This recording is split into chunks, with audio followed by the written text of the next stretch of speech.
Dear Sir, Madam, I feel angry, sad, invisible, threatened.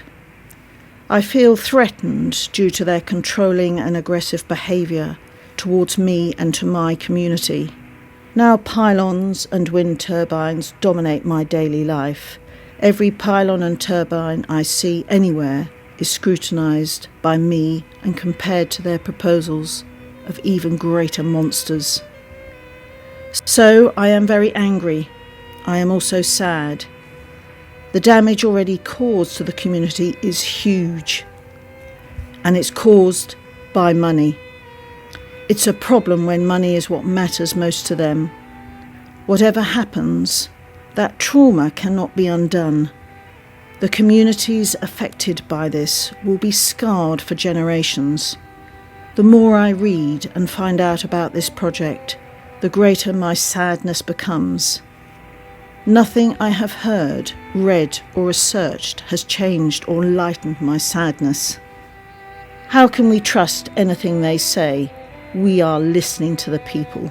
We will balance what communities say along with what we need to do to deliver the Senate's policy. All this seems so hollow when there has been so much lack of transparency. When you have been disregarded, belittled, erased and had your voice taken away, it becomes overwhelming. Pylons and turbines will become a permanent presence in everything I do. Looming about me, dominating the skyline, and at every point in my daily life, I will see them from every window of my house, from the garden, from every road I travel along each day.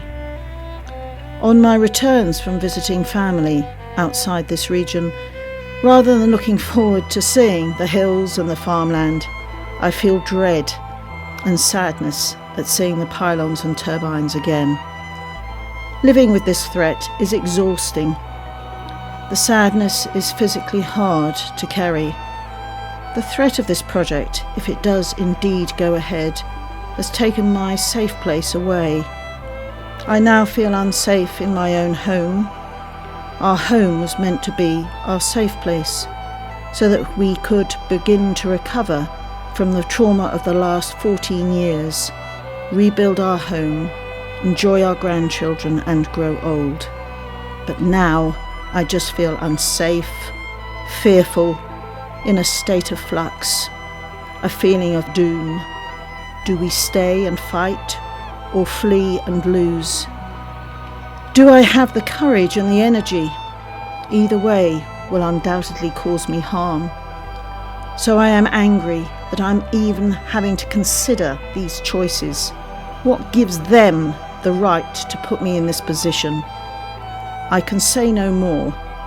I know that this is an impact statement, but some things are too painful to think about, and for the sake of my own mental health, I'm stopping now.